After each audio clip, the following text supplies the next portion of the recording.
اور اصول و ضوابط کے خلاف وہ کیوں کر ریڈ تک پہنچا؟ ملاقات پہلے سے طے شدہ تھی۔ عصمت پلکیں جھپکائے بغیر باس کو تک رہا تھا۔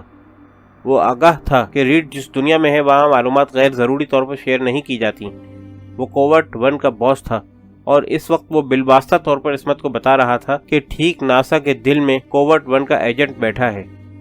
میگان اولسن، عصمت نے کہا، ڈسکوری کی روانگی سے فقط چند گھنٹے قبل، کوئی اور نہیں ہو سکتا۔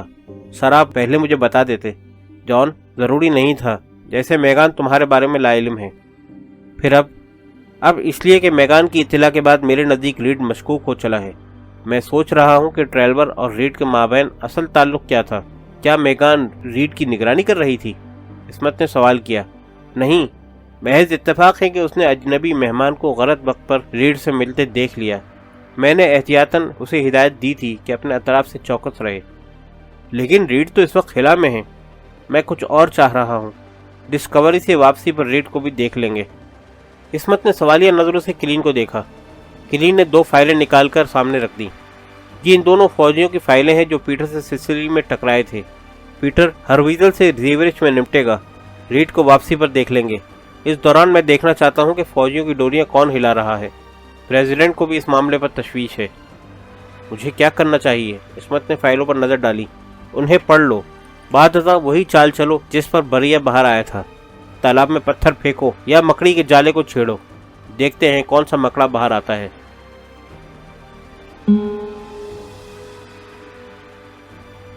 پیٹر ہاول زیورچ کے ڈالڈو گرینڈ ہوٹل میں قیام پذیر تھا۔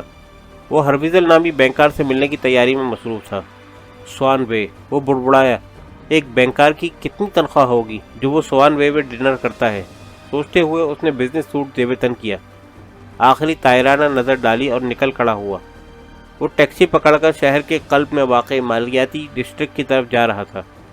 8 بج رہے تھے جب وہ سوان وے میں داخل ہوا۔ اندر کا ماحول شاہانہ تھا، چکا چون کر دینے والا۔ فرنیچر سے کراکری اور باوردی ویٹریس تک ہر چیز خیرہ کن تھی۔ بغیر ریزرویشن کے وہاں ڈنر تک نہیں کیا جا سکتا تھا۔ وہ دورانہ وار گھستا چلا گیا۔ استفسار پر روبدار انداز میں بولا، میں ہرویزل کا مہمان ہوں۔ جناب آپ جلدی آ گئے ہیں۔ ویزل صاحب کی ٹیبل کچھ دیر بعد تیار ہوگی۔ آپ لاؤنج یا بار میں تشریف رکھیں، میں آپ کو مطلع کر دوں گا۔ پیٹر لاؤنج میں آ گیا۔ کیا میں آپ کو جانتا ہوں؟ پیٹر نے شانے پر سے عقب میں دیکھا۔ سوال کرنے والا دراز قامت اور چھریرے بدن کا مالک تھا۔ آنکھیں غیر معمولی سیاہ تھیں۔ عمر 40 کے لگ بھگ تھی۔ میرا نام پیٹر ہاول ہے، پیٹر نے جواب دیا۔ اوفن باغ بینک میں اکاؤنٹ ہے؟ نہیں، کچھ اور کاروباری بات ہے۔ پیٹر نے ایک نام لیا جو اس نے عصمت کی بھیجی ہوئی کیسٹ میں سنا تھا۔ پیٹر نے آمدن آواز دھیمی رکھی تھی۔ اس نے ہرویزل کی آنکھوں میں ہلکی سی چمک دیکھی۔ میری ٹیبل پر آؤ، اس نے اشارہ کیا۔ پیٹر نے نشست چھوڑ دی۔ 1 منٹ بعد وہ گہرا قدر کیبن میں تھا، جہاں 3 فٹ تک قیمتی لکڑی اور اس سے اوپر چاروں طرف شیشہ لگا تھا۔ اندر ٹیبل پر دونوں آمنے سامنے بیٹھ گئے۔ ہاں بولو۔ ہرویزل نے سگار نکالا۔ بینک اور اکاؤنٹ سے کوئی سروکار نہیں، براہ راست تم سے کام ہے۔ پیٹر نے اس کی آنکھوں میں دیکھا۔ ہرویزل نے سگار واپس رکھ کر پلکیں جھپکائیں۔ میرے خیال میں تم غلطی پر ہو، تمہارا نام میں نے کبھی نہیں سنا۔ بریا کا نام تو سنا ہے یا نہیں؟ جواب میں ہرویزل کھڑا ہو گیا۔ پیٹر نے ہاتھ دراز کیا اور کوہنی کے قریب سے اس کا بازو تھام لیا۔ ہرویزل نے محسوس کیا کہ اس کا ہاتھ مفلوج ہو رہا ہے۔ بیٹھ جاؤ۔ پیٹر دھیمے انداز میں غرایا، فائدے میں رہو گے۔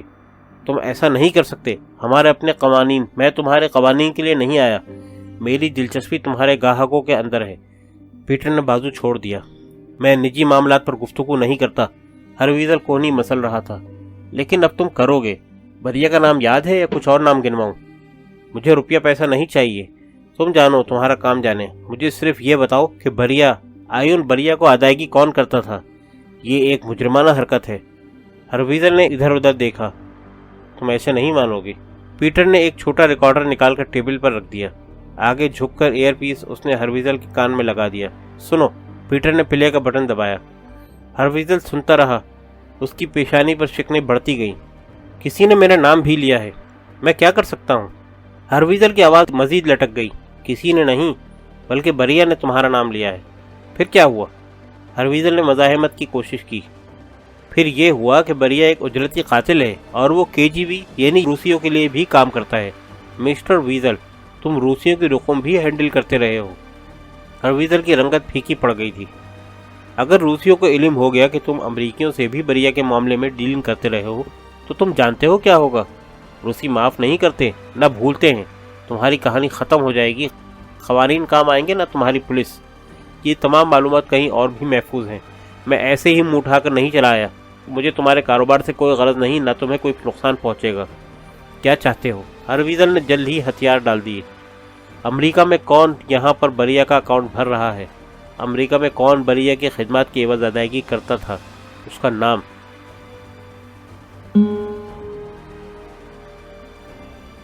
ریڈ 5 گھنٹے سے خلائی تجربہ گاہ میں موجود تھا۔ عملے کی حرکات اور آوازیں وہ ہیڈ سیٹ میں سن رہا تھا۔ میگان اپنا تجربہ کرنے کے لیے بے قرار تھی۔ ریڈ سوچ رہا تھا کہ اگر میگان یہ جان جائے کہ وہ تجربہ گاہ میں کیا کر رہا ہے تو اس کی بے قراری ختم ہو جائے گی۔ ریڈ زیادہ وقت لے رہا تھا۔ اس کی 2 وجوہات تھیں۔ ایک تو اسے عملے کی باتوں پر کان رکھنے تھے، دوسرے زمین پر ناسا کا گراؤنڈ کنٹرول عملے سے کیا گفت و شنید کر رہا ہے۔ باکس میں ربر کے خاص دستانے منسلک تھے۔ اس کے ہاتھ پر دوسرے دستانے تھے۔ دونوں ہاتھ ربر کے خانوں جیسے دستانوں کے ذریعے باکس میں چلے گئے تھے۔ نظریں مائکروسکوپ سے چپکی ہوئی تھی۔ دونوں پیر اس نے فرش پر آنکڑوں میں پھنسائے ہوئے تھے۔ جوش اور کام کی خطرناک نوعیت کے باعث اسے تھکنے کا احساس نہیں ہو رہا تھا۔ کوئی نہیں جانتا تھا کہ مائکروسکوپ کے نیچے اسمال پاکس کا وائرس ہے، جسے ہوائی کی نجی تجربہ گاہ میں سوئس سائنسداں کارل بائر نے ری انجینئر کیا تھا۔ اور نہ صرف اس کی ہلاکت خیزی بڑھانے میں کامیاب رہا تھا، بلکہ وائرس کے حجم میں بھی کئی گنا اضافہ ہو گیا تھا۔ اسے مہیب بائیو ویپن میں بدلنے کے لیے وہ مزید کچھ نہیں کر سکتا تھا، سوائے اس کے کہ وائرس کو خلائی تجربہ گاہ میں لے جائے۔ لہذا اس کے لیے برسوں کاوش کے بعد ایک سازشی ٹولہ بنایا گیا، جس میں روسی، سوئس اور امریکی شامل تھے۔ بائر، ریڈ، رچرڈسن، پرائس، لارا وغیرہ اہم مہرے تھے۔ لارا روس میں ماری گئی۔ چند پیادے تھے جیسے یاردینی اور ٹریلور وغیرہ۔ پہلے مرحلے کا آغاز روس میں بایو پورٹ سے ہوا اور وائرس امریکہ پہنچا دیا گیا۔ بریا کی اہمیت پیادوں سے بڑھ کر تھی، تاہم وہ بھی خرچ ہو گیا۔ منصوبہ فول پروف تھا، لہذا کامیابی سے آگے بڑھتا رہا۔ دوسرے مرحلے میں بائر نے وائرس کی حیت تبدیل کی اور اسے ریڈ کے حوالے کر دیا۔ آخری مرحلہ ریڈ نے خلا میں طے کرنا تھا، جس کے بعد وائرس ایک بھیانک عفریت میں تبدیل ہو جاتا۔ خلا میں کشش ثقل برائے نام ہوتی ہے، جسے مائکرو گریوٹی کی اصطلاح دی گئی۔ مائکرو گریوٹی میں تجربات اتفاقیہ شروع ہوئے تھے، جب برسوں پہلے چند ابتدائی خلائی مشن میں سے ایک کے دوران خلاباز ایک بیگ بھول گئے تھے۔ بیگ میں ایک سینڈوچ تھے۔ 2 دن بعد جب بیگ کھولا گیا تو خلابازوں نے دیکھا کہ سینڈوچ غباروں کے مانند پھول چکے تھے، جیسے ان میں گیس بھر دی گئی ہو۔ یہ دریافت کرنے میں زیادہ دیر نہیں لگی کہ بیکٹیریاز نے اپنا حجم بڑھا لیا تھا۔ سائنسدانوں کو نیا خیال سوجھا۔ اس مشاہدے نے ثابت کر دیا تھا کہ مائکرو گریوٹی میں بیکٹیریا بہت تیزی سے پرورش پاتے ہیں۔ جب ناسا کی رپورٹ کارل بائر کی نظر سے گزری تو اس کا شیطانی ذہن فوراً وائرس کی طرف گیا۔ بیکٹیریا یوں رد عمل پیش کرتے ہیں تو وائرس کیوں نہیں؟ اس وقت اس نے ایک منصوبہ بنایا اور شروع ہو گیا۔ منصوبے میں بہت وقت لگا، تاہم یہ مجبوری تھی، وہ اکیلا کچھ نہیں کر سکتا تھا۔ اب ریڈ اس انسانیت سوز منصوبے کو آخری رنگ دینے جا رہا تھا، اور جو کچھ وہ مائکروسکوپ میں دیکھ رہا تھا، اس مشاہدے نے اس کی ریڑھ کی ہڈی میں برفیلی سوئیاں بھر دی۔ وائرس مزید 10 گنا حجم بڑھا چکا تھا۔ ہلاکت خیزی بھی اسی حساب سے تھی۔ زمین پر اس سے بڑھ کر محیب اور خوفناک ہتھیار دوسرا نہیں تھا۔ اسمال پاکس کا عام وائرس عمل پذیری کے لیے 5 سے 10 دن لیتا ہے۔ ریڈ جو کچھ دیکھ رہا تھا، اس کے بعد اس نے اندازہ لگایا کہ یہ دورانیہ گھٹ کر منٹوں میں تبدیل ہو گیا تھا۔ جس کا کوئی دفاع نہیں تھا، سوائے اس کے کہ غیر متاثر آبادی کو نئی ویکسین دی جائے، جس کا کوئی وجود نہیں تھا۔ پس پردہ کارل بائر ویکسین پر کام کر رہا تھا۔ ریڈ کا آخری قدم بھیانک تھا۔ چند لمحوں کے لیے اس نے ہچکچاہٹ محسوس کی، تاہم یہ کیفیت جلد ہی ختم ہو گئی۔ اس نے مائک میں کہا، دوستوں، میں اپنا کام ختم کر چکا ہوں، اب ڈنر ٹائم ہو گیا ہے۔ ہم کال کرنے والے تھے، اسٹون کا جواب آیا، لذیذ کھانا تیار ہے۔ ریڈ نے چھوٹا سا قہقہا لگایا، میرا انتظار کرو، سب افراد میس میں آ جائیں، ہم منتظر ہیں۔ ریڈ نے مائک بند کر دیا۔ ایئر پیس کھلا تھا۔ اسے اب بات کرنے کی ضرورت نہیں تھی، صرف آوازیں سننی تھیں، غیر انسانی آوازیں۔ وہ اس کے لیے تیار تھا۔ اس کو دیکھنا تھا کہ خلا میں تیار کردہ عفریت کتنی تیزی سے کام کرتا ہے۔ وہ واپس بایو ریک پر آیا۔ اسمال پاکس کے تبدیل شدہ وائرس کا کچھ حصہ احتیاط سے ایک ٹیوب میں منتقل کیا اور اسے فریزر میں محفوظ کر دیا۔ پھر وہ تجربہ گاہ کے دوسرے حصے کی طرف گیا اور ایک لاکر کھولا جس میں EMU سوٹ رکھا تھا۔ یہ سوٹ خلا باز باہر خلا میں چہل قدمی کے لیے استعمال کرتے ہیں۔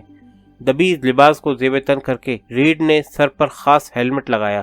محفوظ ہو کر اس نے بایو ریک کا رخ کیا۔ اس نے اطمینان سے گلو باکس کی سیل توڑی۔ اس سے قبل وہ ایئر سپلائی کا پائپ مخصوص جگہ پر فکس کر چکا تھا۔ اس کے ذریعے وائرس شٹل کے تمام حصوں میں نفوذ کر سکتا تھا۔ گلو باکس کی ڈش میں موجود خوفناک حد تک جان لیوا مواد آزاد ہو گیا۔ وائرس ہوتا ہے۔ حجم بڑھنے کے باوجود اس کے ذرات انسانی آنکھ سے دکھائی نہیں دے رہے تھے۔